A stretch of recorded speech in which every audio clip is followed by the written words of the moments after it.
Imagine growing up completely alone. No parent home after school.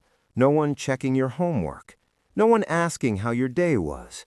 Now, imagine that same kid, 30 years later, tracking their teenager's location every 10 minutes. That's not irony. That's Gen X parenting. And today, we're going to go deep into the psychology behind it. Generation X, born between 1965 and 1980.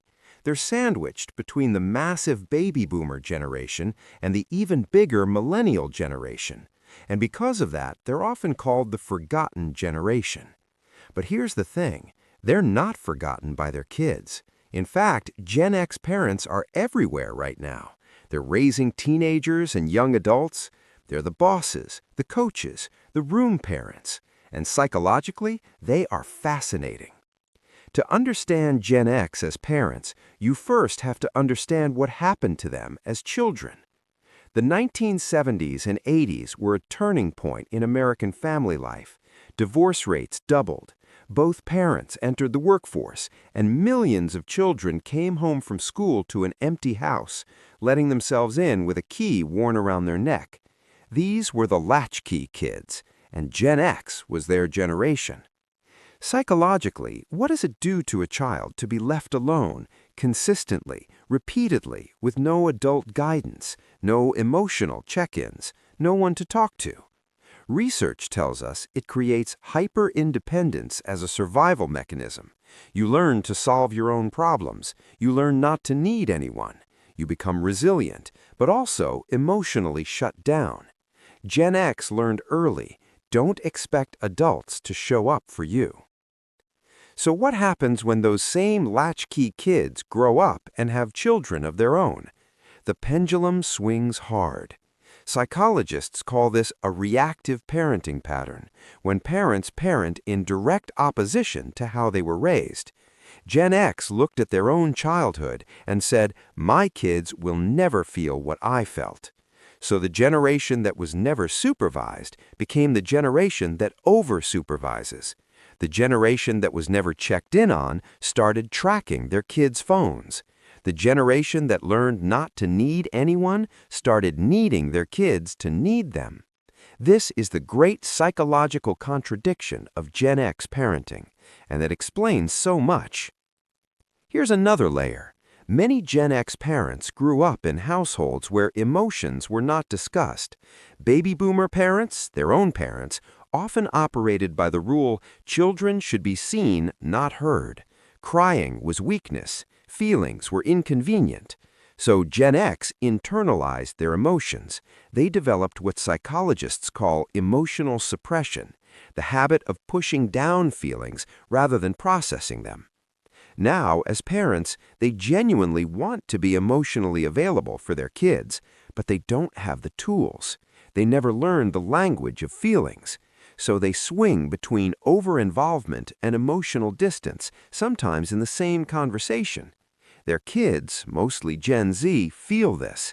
They experience their Gen X parents as confusing, sometimes clingy, sometimes cold, always complicated. This tension becomes even more visible when you look at the relationship between Gen X parents and Gen Z children. Gen Z grew up in a world of emotional vocabulary, therapy speak, and mental health awareness.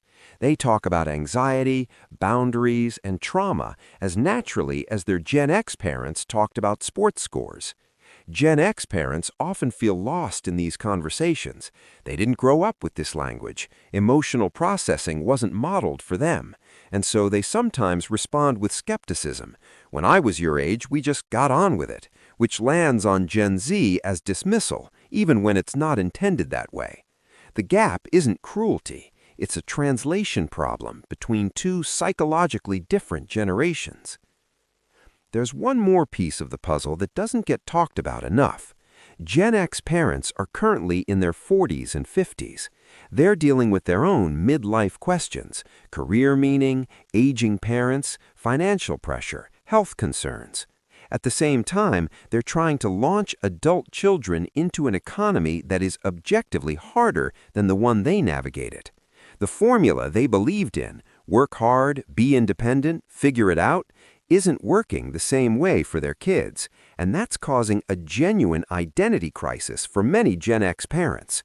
Their entire parenting philosophy was built on the values that shaped them, and right now those values are being tested in real time. But let's be fair and honest, because Gen X parents get a lot right. They raise resilient kids, they model work ethic, they don't overpraise, they give their children room to fail and figure things out. Research consistently shows that children of Gen X parents develop strong self-reliance and problem-solving skills. Gen X parents are also quietly some of the most invested parents in history. They volunteer, they show up, they care deeply, even if they don't always say it out loud. The psychology of Gen X parenting is not a story of damage. It's a story of people doing their best with what they were given, and slowly, painfully, beautifully figuring out how to give their kids something better. The latchkey kid who learned not to need anyone turned into the parent who needs their child to know they're not alone. If this video made you think about your own parents or your own parenting, drop a comment below. I read all of them. And if you want more content on the psychology of generations, families, and the patterns we pass down without even knowing it, subscribe, because that's exactly what this channel is about.